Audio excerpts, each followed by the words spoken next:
My poem Fittest, dedicated to an egalitarian democratic world. Every time I saw a small bird nesting, having babies without doctors, nurses, and hospital bills, surviving and enjoying life in storm, snow, and rain, without additional clothes, heating, or cooling, I knew humans could survive, but not the fittest. Every time I saw herd Canadian geese flying at night, alone or as a team for a distant flight, navigating towards destination without compass or light, I knew humans could survive, but not the fittest. Every time I watched a small spider creating web out of nothing except own sap and legs, then resting in the center to catch prey, enjoying own creation at its best, I knew humans could survive, but not the fittest.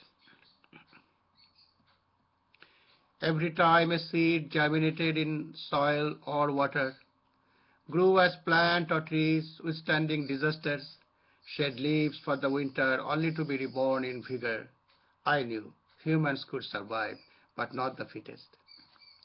Every time I looked at small sparrows playing in the snow, when I was feeling cozy in heated home among clothes, I knew humans could survive, but not the fittest. Fittest are natural knowers who exercise self-power, without unlearning instincts to technological slave work.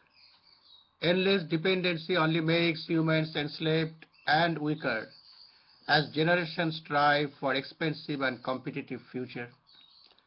Birds traveling thousands of miles without rest, navigating at night over deserts and oceans. Even a fruit fly does everything more than I crave. Eat, meet, multiply, and even fly without much rest.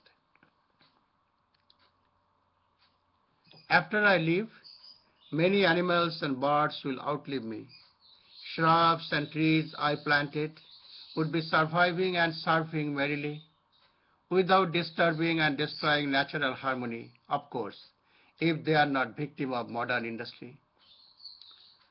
Thus, the slogan, survival of the fittest, resonates very well with eugenic quest for aristocratic exploitation of the masses, with population control whenever needed, encouraging supremacist ideology at its best.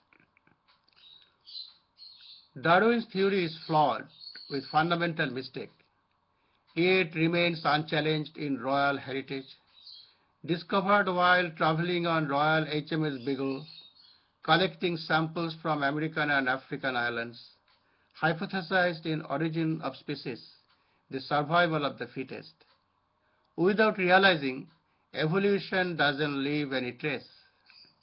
Poems by Kolki.